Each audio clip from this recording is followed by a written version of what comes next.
America, New York City, John F. Kennedy Airport, July 17th, 1996. Security is tight at New York's busiest airport. Tens of thousands of people will pass through JFK today on some 1,000 flights.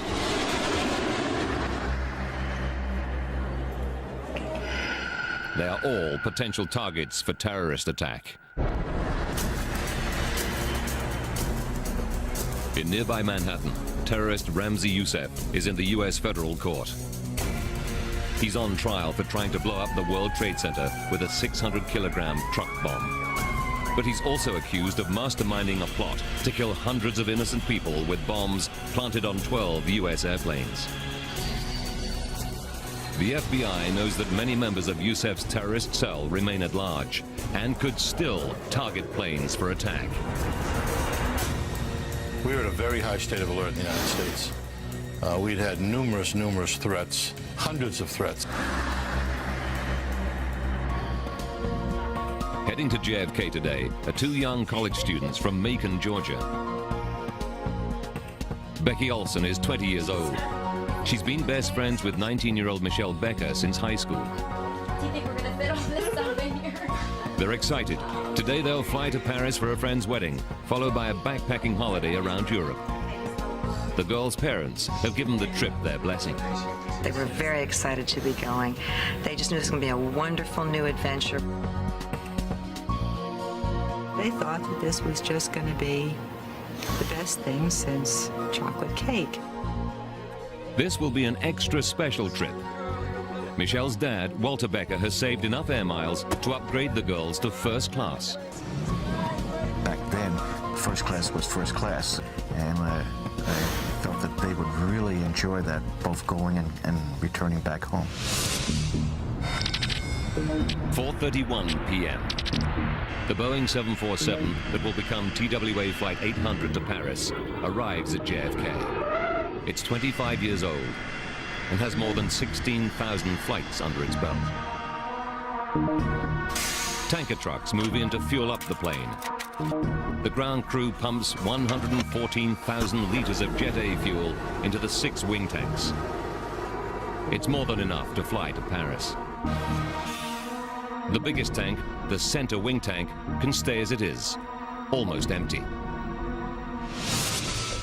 Just outside Baltimore, Maryland, 29-year-old Jamie Hurd finishes up last-minute chores at the family garage. Yeah, okay, you pick it up Tuesday. How's that? All right, thank you very much. Bye-bye. Since joining 2 years ago, Jamie has computerized the office for his dad, Jim. You know, he kind of brought us into the present age, back from the dark ages. Jamie is flying to Paris to hook up with his girlfriend, Hope, who's in France on an exchange visit. Enjoy yourself. It's his first flight to Europe. Take care.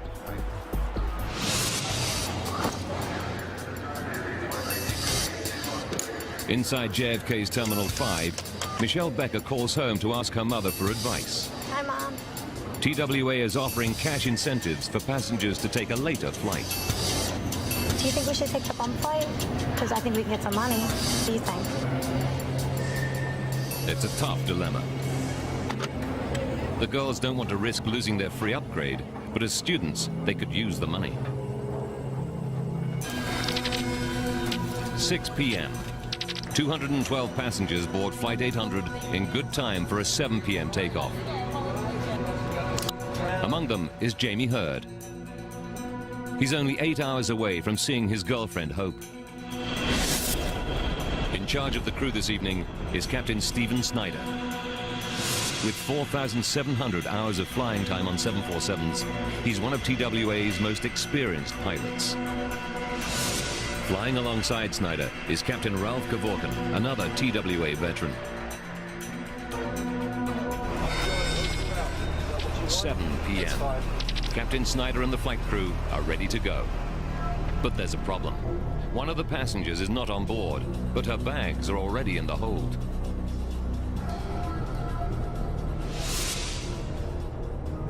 In 1988, Pan Am 103 exploded in mid-air over the town of Lockerbie in Scotland, killing 270 people.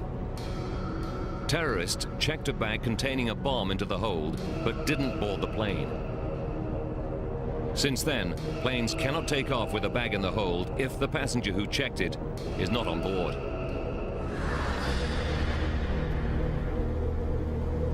The plane is delayed while ground staff hunt for the missing passenger. Outside, it's 28 degrees Celsius, and on the asphalt of the apron, the jumbo is getting hot. As the minutes tick by, air conditioning units under the fuselage keep the passengers cool. 50 minutes go by, and there is still no sign of the mystery passenger. At 7:59 p.m., gate personnel contact the crew. TWA Flight 800, sorry about that delay.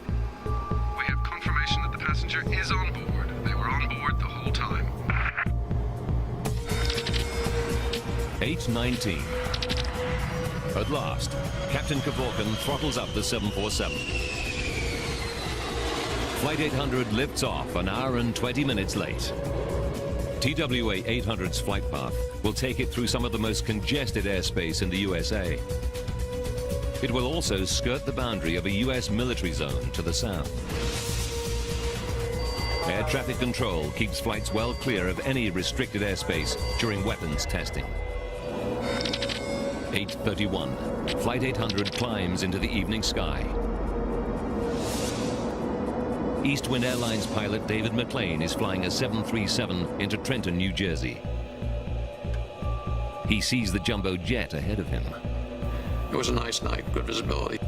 There's a lot of traffic going out there, so you always got to keep your eyes out.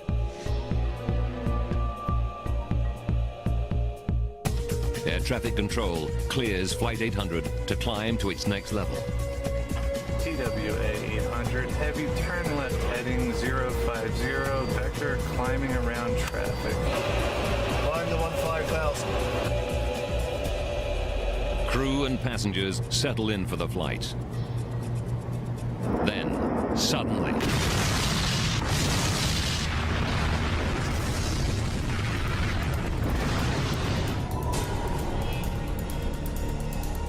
And I thought, gee, they must have 200 to 300 people on board. I thought it was a bomb.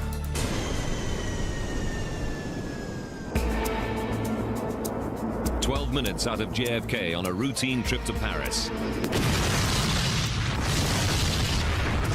TWA Flight 800 explodes in a huge fireball.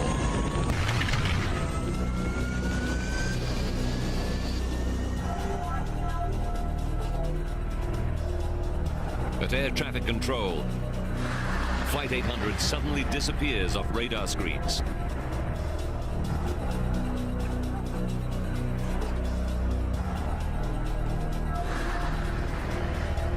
Eastwind's pilot David McLean reports in to air traffic control. We just saw an explosion out here, about 16,000 feet. Just went down into the water. Air traffic control tries to raise Flight 800 on the radio.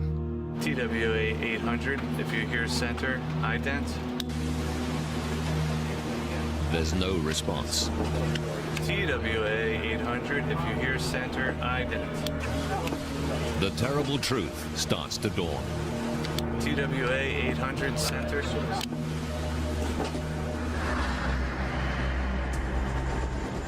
Thousands of meters below, a helicopter from the Air National Guard flying on a training mission is caught beneath the blast.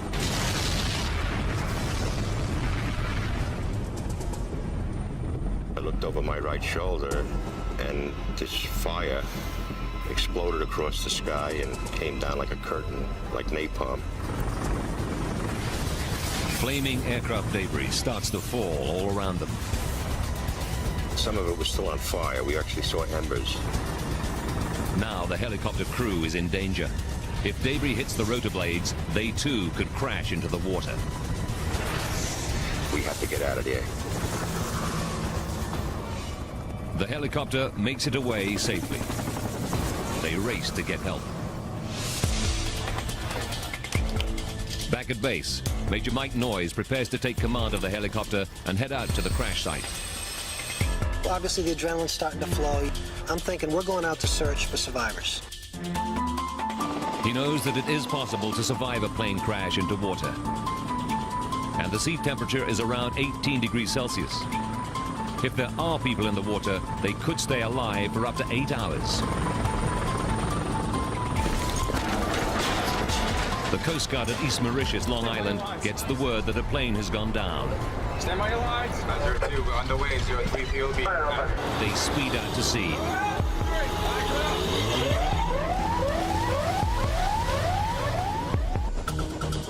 First on the scene is the Air National Guard rescue helicopter. The sea below them is on fire. Picture a campfire that's a quarter or a half mile long, but the flames are, oh, I don't know, they're at least 10 feet high. Meanwhile, reports of the disaster start to break on the news channels. This is the latest we have on the flight that crashed tonight of TWA Flight 800 into the waters off Long Island, New York. This was on its way. Among those watching are Aurelie and Walter Becker. They realize it's the flight of their daughter, Michelle. The first pictures you saw were shot from the helicopter with the debris field and the flames coming out of the water. And I said, oh my God.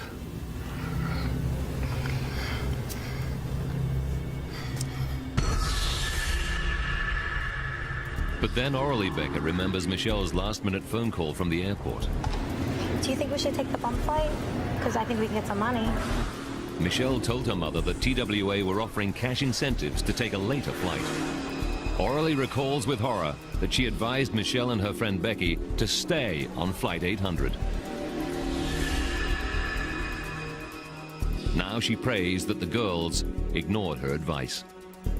I said, I wonder if they ever really got on the flight. Maybe they did